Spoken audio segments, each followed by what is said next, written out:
Well, hello everybody, and welcome to episode 47, the real episode 47, That's unlike right. last week, of Huell's Gold. I'm Chris, I'm Alan. and we are in the Channel Oh, yeah? Islands, that is. What that means. We're in Santa Barbara Island. Well, we're not there yet. We start off in the Ventura Harbor. Have you been? No. Never. You've been to Ventura Oh, Ventura. Oh, yeah. hundreds of thousands of times. right. This is actually where I took off from this harbor to go whale watching at the Channel Islands. Super seasick. I get seasick on boats every time. Have you ever been on a cruise? No. Oh. Me neither. Yeah.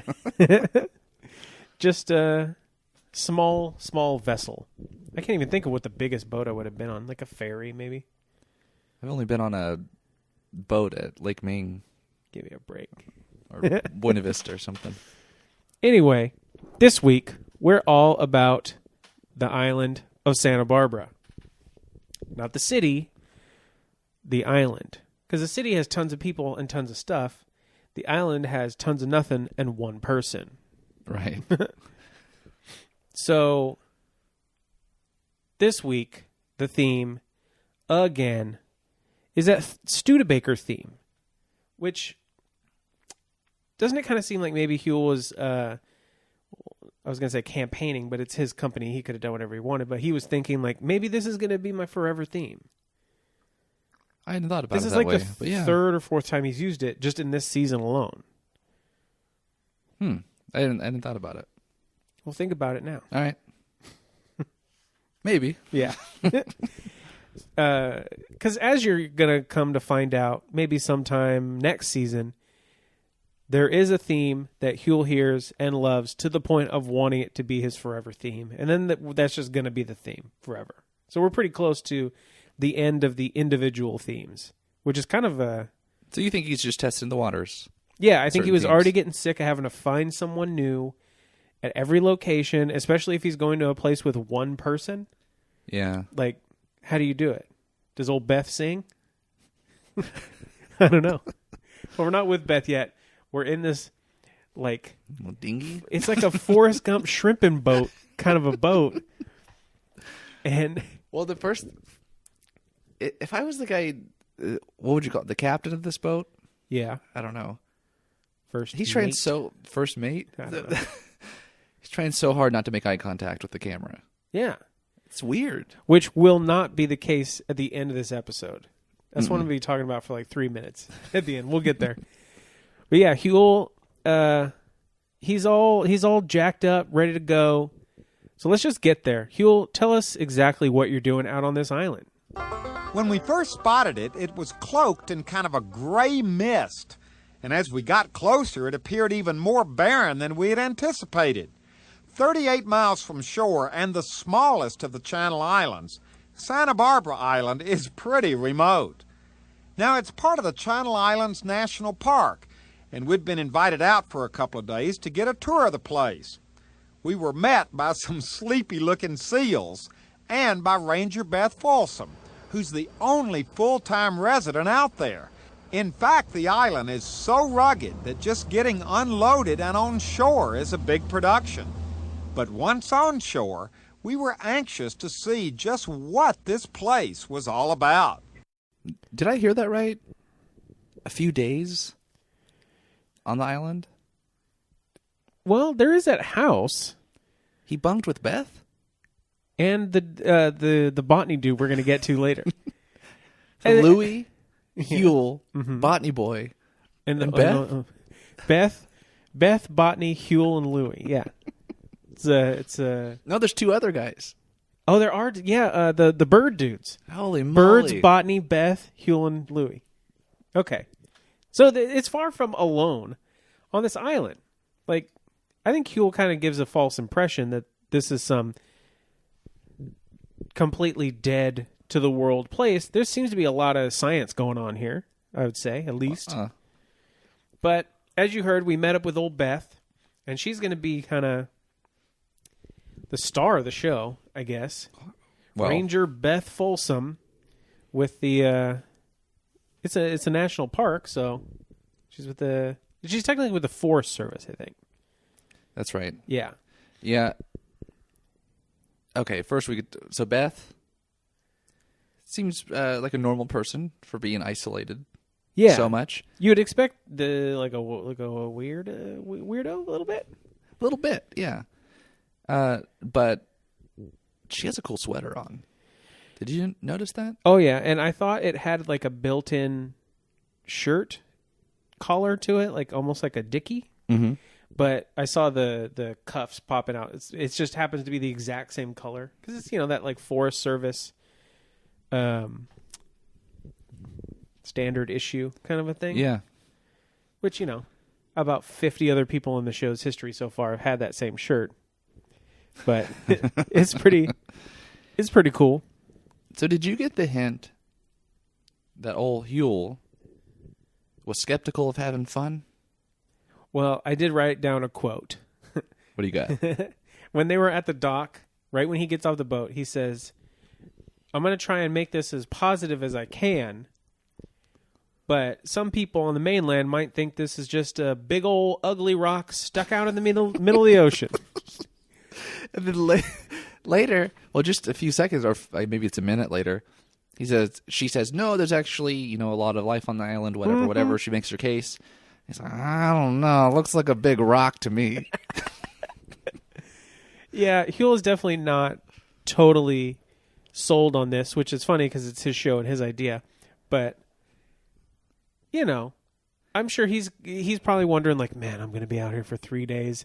And already, I don't know what the heck I'm going to do out here. But right off the bat, Beth shows him that the island can have some pretty cool stuff, like some giant coreopsis. Coreopsis. Is just a big yellow flower, which they aren't even blooming right now. So, well, and then they mentioned something called the sunflower effect that they had just missed. And that reminds me of Kathleen and I a few years ago. We're going to go on the sunflower tour at Windwolf's Preserve. I'm sorry, it's wildflower tour. It wasn't sunflower. I'm getting it mixed up. But it's wildflowers. And we went out there, and there were 6. It was a dry season. Okay. So, well, I mean, that kind of is reminiscent of when we went on the Blossom Trail with that's Stephen right. and Megan in Fresno. We did the whole episode about that, and pretty hard to find some blossoms on the Blossom Trail. Found a few. Yeah. And there were bees all around us. Yeah. Because they were looking for the flowers as well. But we ended up just hitting up the fruit stand because it just becomes the fruit trail later. And I think we were just in between the two. But Huell really kind of is busting old Beth's chops a little bit, like right from the beginning and on, because he then says something about, like, I heard that this island is a mile square, and that sign says that something is 1.7 miles away. What's with that? And like, Beth has to explain that like going up a hill takes more feet than if you just went straight. And I guess Huell just wasn't in the topography of the island. he was not expecting that because he was out of breath. A few of the shots. Because when they're starting their ascent, jackets on, the next scene, totally jackets off. But then they mention it gets cold. So is this the scene where they mention that? Yeah, totally. Okay. Because you can see their shirts are blowing at about 7:02, and she explains that, this is the eastern slope of the something or other, and this is where the wind comes, and then their jackets are back on. And it's funny because it just goes back and forth and back and forth. So did you catch that part where Huell says something about developers would have loved to snag the land? Yeah, I did. And Beth has to kind of defend it like, it's good. That's why we have national parks. And Huell's just like, yeah, but what are your thoughts on the development of things like that? Well, conservation versus development. I think, I mean, this is controversial, obviously. Uh-oh. But I think if people actually valued it, they could get together and purchase the land and leave it open.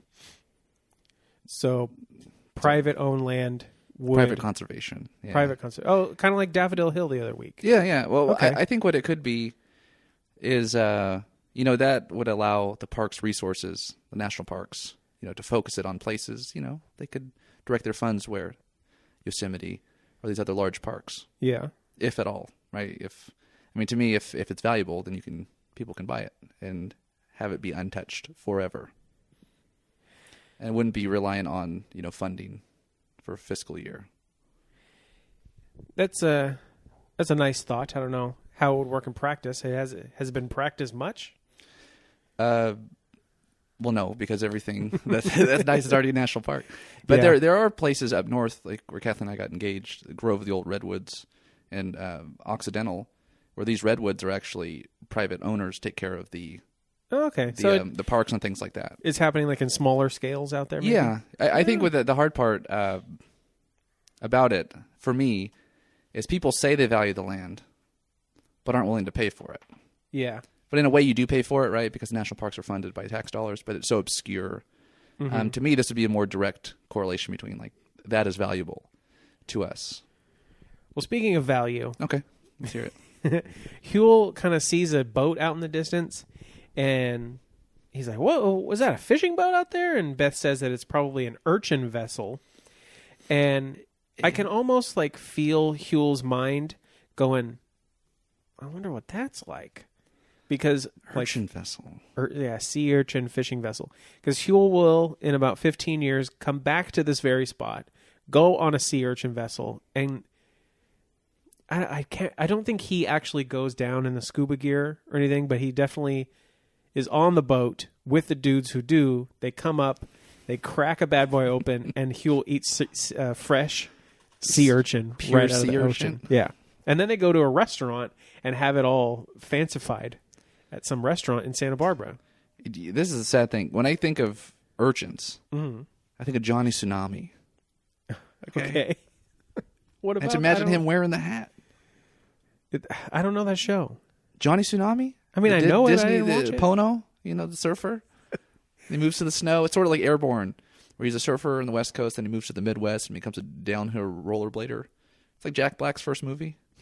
Dude, No? I think we've had this conversation years ago. Okay. Yeah, so they call them skies and urchins. The skies ski, and the urchins snowboard.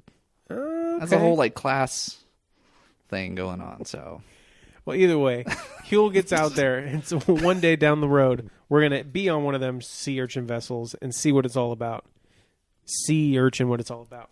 oh, that's good. But anyway, we're about to find out that Huell and Beth are not alone.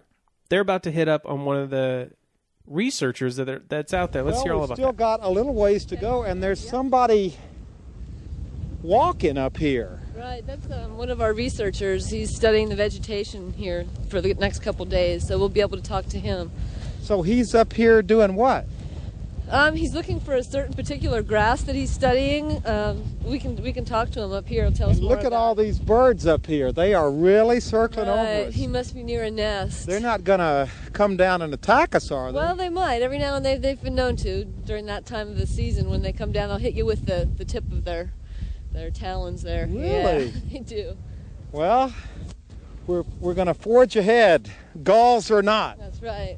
Howdy.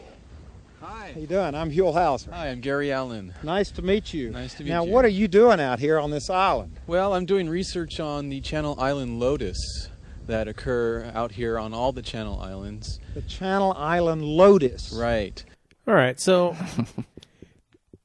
old Gary Allen. Oh. Gary Allen checking out the Channel Island lotus, or if I let this long clip go, the bird's foot trefoil. Gary is super chill, just hanging out, just doing his research in the shortest shorts I've seen so far on the show. Bro, okay, I have him here. Let me look at it. Gary Allen and the Short Shorts band name. Oh, sorry, Gary, but yeah. Them shorts is short. So he is doing some research for part of his PhD dissertation out of Rancho, Santa Ana Botanical Garden in Claremont. What? How do you do it? That's the field where he's doing the research, but he's at He's in Claremont, but he didn't say what school he was. He didn't say what school. See, I tried to look him up, and he comes up a lot. I think it said Kat and Gary Allen, but it was a lot of, they're donors to a lot of these preservation. So maybe he got his PhD, got filthy rich loaded, and now is just blowing cash on philanthropic things? Is that what you're saying? Yeah, why not? All right, Gare. Good job. Hey, man. Either way, I looked up the Botanical Garden in Claremont, and it's a nonprofit organization dedicated to California native species of plants, which totally makes sense as to what old Gare Bear was doing out there. Because, I mean, this, like, as he describes it, it's a very specific plant that's just found in the Channel Islands and somewhat in Baja, California. So I guess the seeds blew on down there. Oh, okay. Yeah.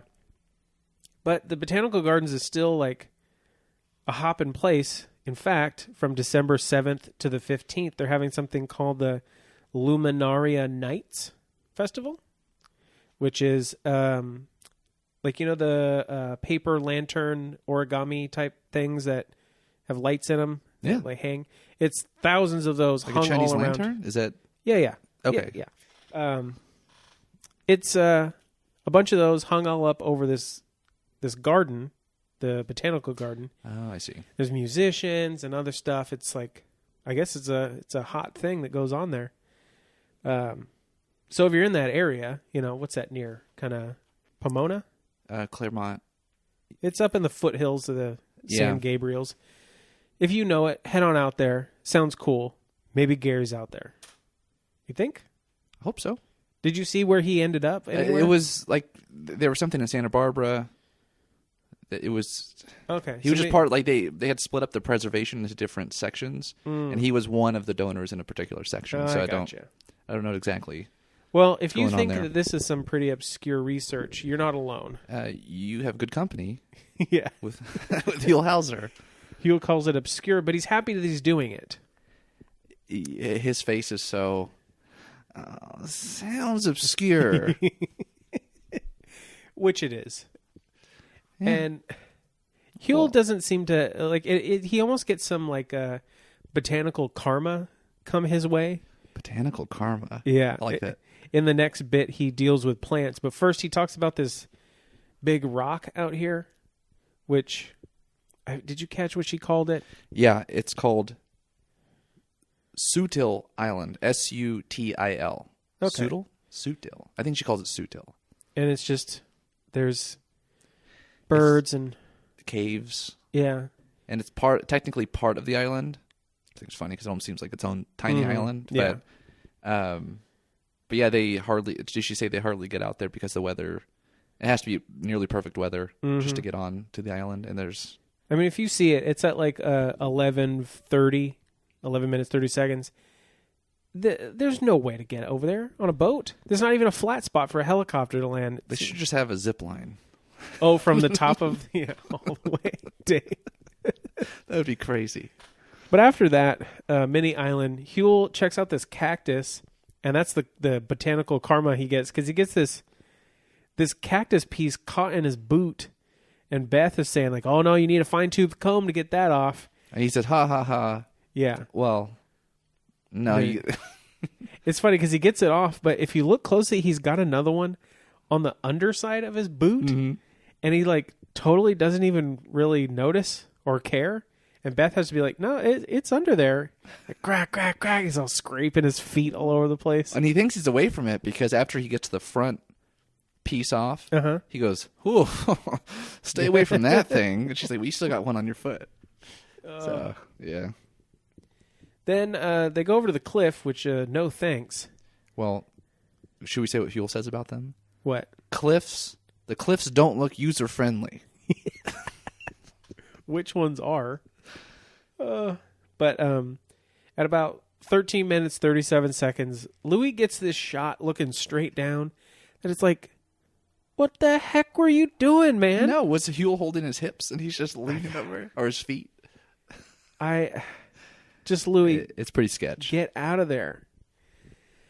And then we get to some of the wildlife finally. There's really not a lot of animal life on this island, as Beth tells us. Mm-hmm.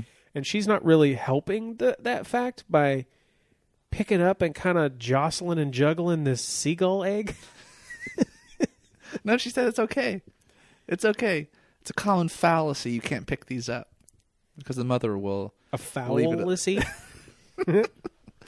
Dang. On one today. But I don't know, man. I still wouldn't be picking this up, especially when earlier in the show she said that the gulls will swoop down and tap you with a talon.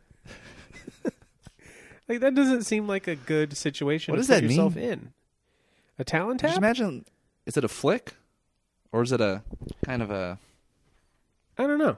little Like just a little poke?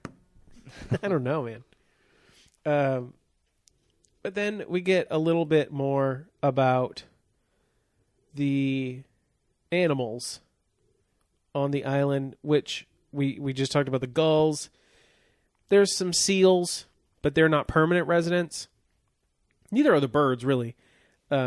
Which we get the two bird guys hanging out, and they find Which I'm surprised. Do you think they interviewed them and it just didn't pass the test of the Huell standard? I gotta imagine, or like maybe they just got cut for time.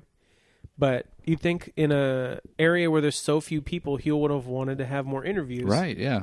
But I guess not. But he talks about the island light lizard and the Santa Barbara Island deer mouse, which I guess is very prevalent and prolific. Well, prolific, that means you write a lot. Well, no, you have a lot of output. Yeah. They have a lot of output of young. Well, the two researchers, though, real quick, I had written this down. They showed him the nesting Xanthus merlin.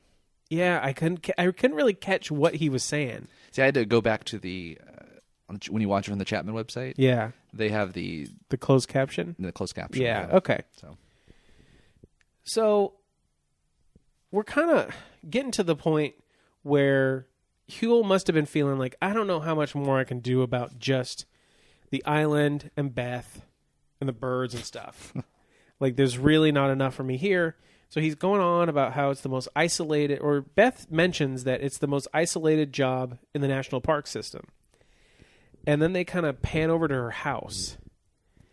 And yeah, it's cool. It looks like like a manufactured home or something. Yeah.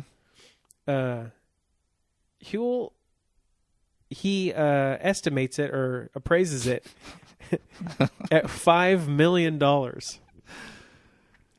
Which I don't know the market price for that. It of would course, be like, how worth a can lot you? of money. Yeah, it's. I mean, it's a single dwelling on a private island, off the coast of Southern California. Yeah, you can't really put a price on it, but Huell, or not Huell, Beth, she really does kind of have it made out there, because she gets all these like sciencey dudes coming and hanging out and like asking for her help, and otherwise she's just chilling on the beach. Yeah, I feel like what did he use the word? It was, is this a plum job? Your plum job. Is that what he said? Or is it lonely? Yeah. And she said, no, I get to meet a lot of people, a lot of researchers.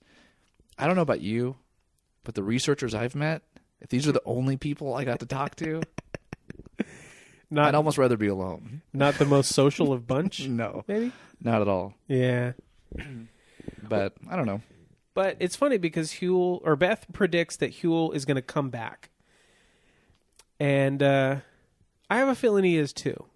In fact, a lot sooner than we think. Huell, when did you come back? Well, Beth predicted we'd be back on the island for another visit, and she was right.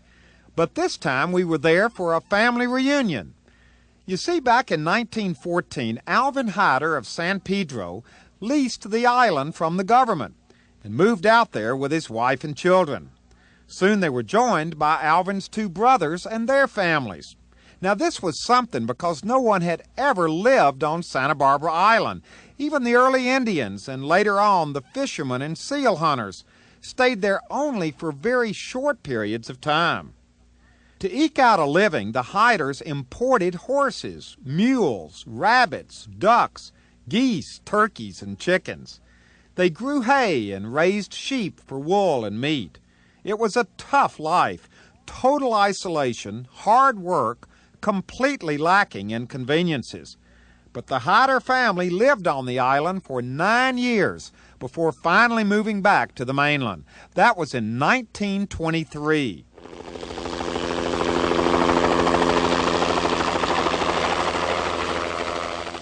And now, over 70 years later, the Hyder family was back on Santa Barbara Island.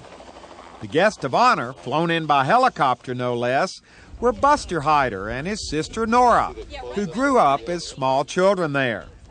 They were surrounded by family members who had come out by chartered boat to visit the place they had heard so much about over the years. Now, the whole thing kind of started off with a small ceremony of sorts, presided over by the park superintendent. That was followed by a great lunch where lots of good island stories were told. It was definitely a day filled with memories. And we get to see the only people, right, that have privately occupied the island. It's weird that he said that even like the Native Americans wouldn't stay there. But if it took Huell 3.5 hours to get out there on a boat, like, how the heck did those fools get out there on like canoes and stuff and then just head back in the same day? But even when you get there, they had a crane to pick up their stuff on side of the island. I don't know. So I don't know how the Hyder family did it. Old Alvin over here. Because they were there, from 1914 to 1923? I think that's what he said. Yeah, or it's 9 years. That's what it comes out. Yeah, 9 years? Yeah. So anyone that was contemplating self-sufficiency... Yeah, man. and exiting the system, this is what awaits you. This is tough stuff. Speaking of isolation, that stuff, the time I did go on that whale watching trip, one of the things that we did, I don't remember if it was this island or not, but I know that we picked up some campers on one of the Channel Islands, and it was like super duper rugged. That's right. I asked you about this because it said, how is like rugged camping? How is that out there? And you said, well, yeah, we picked up 2 guys that were there for It was a family. Oh, it was a family. It was a family and then like a group of 2 guys, yeah. Oh, 2 guys, okay. But the family, bro. Weren't happy? They were sunburned. They were so tired and just... Because you got to pack in everything and pack out everything. And like everything. Trash. They even want you to, like bring in your... You do? Yeah. Dang. Either way, it definitely turned me off of the idea because they mentioned like, oh, we're going to be stopping and picking up some campers. In fact, you can stay out on such and such island. It's really rural camping though, so blah, blah, blah. They said it over the loudspeaker of the boat. And these fools got on, man. Is it infested with these mice as well? I don't know. If it was this island, it might have been. They were talking about the mice, how they're on the windows and the screen door, and just everywhere. There's he said 60,000 of them in a square mile. 160,000. Oh, 160. I messed up by 100,000. That is, that would be a deal breaker. But this family, the Hyder family, they did it for 9 years, and as you heard, it's a whole big old family reunion happening with Buster and Nora. Like, sounds like I don't even know, like teddy bear names or something. But the one thing that seemed cool is that everyone was super excited to get to come out here and experience this. And Huell does a really long interview with old Nora in a wheelchair right at the edge of a cliff. And Huell's being all nice to her, and she's telling her funny stories and everything. But the whole time I'm just like, especially when she's talking about how the wind was so bad it used to blow chickens off the island. Yeah. What's Nora? How was the wind? It's squalls. Squalls.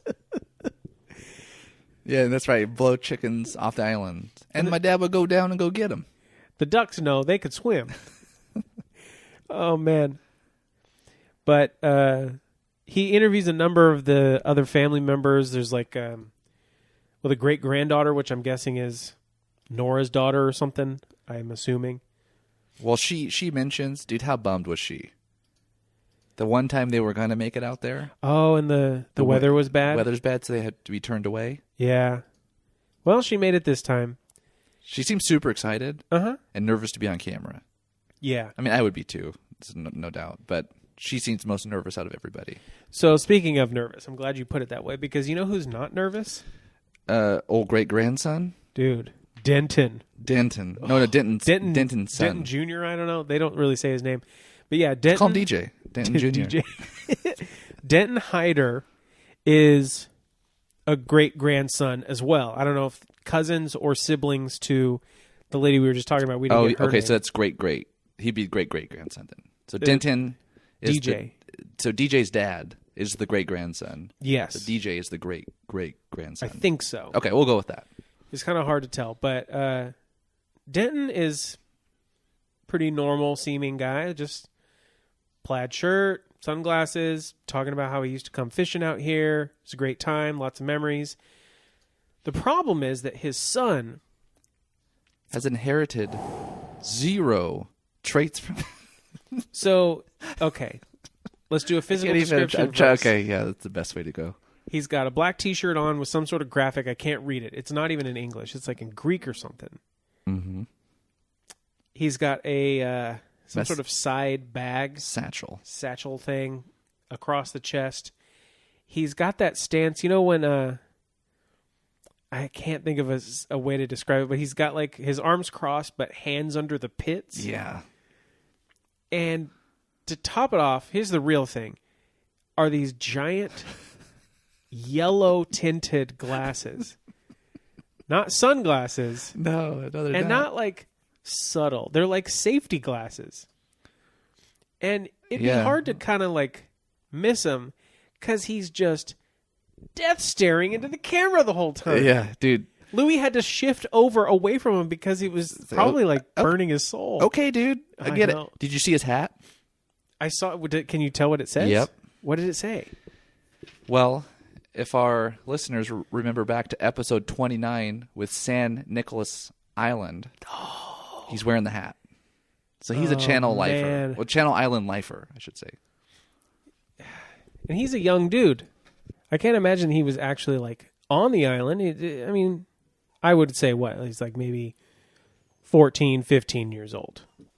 Well, apart from exuding confidence Mm-hmm. to, what do you call it, the nth degree, I don't know what to say about that, his accent.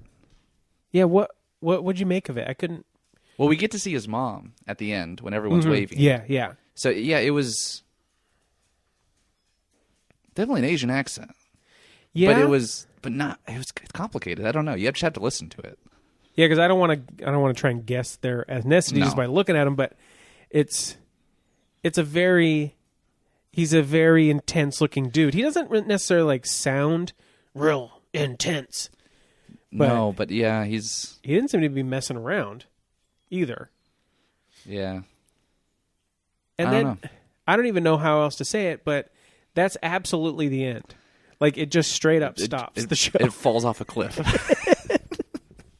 Because they're just talking to DJ, and then they do the quick little shot of the family waving, and then it cuts to piano music. And did you watch it all the way until the end? Yeah. Did you see what they do at the end? Well, they put more. They like do slow-mo waving. Yeah, but did you see the caption? No. So I don't watch with the captions. You do that. No. It's like in the credit caption. So they do the wave a second time, and it says, "This program is dedicated to the Hyder family, true California pioneers." Wow. Okay. So that's a good ending. That's even better. It is. I was surprised because I thought it just said it in black when I looked up, mm-hmm. and then I realized I had missed the whole wave again, slow-mo wave. I like it. So I was really worried about this episode because by the name of it and even the description in Louis' book from Huell, it seemed like there'd be little to nothing to talk about. And he always surprises me, man. Like there's always little tidbits in every one. I was happy with it. Yeah. That was interesting. Now, in comparison, next week is a watershed week. Like, I don't know how else to put it. Like, if you're not telling your friends about the show already, that's fine. Whatever. Do what you want. I'm not here to tell you to rate and subscribe and all that stuff. Do whatever you want. It's America.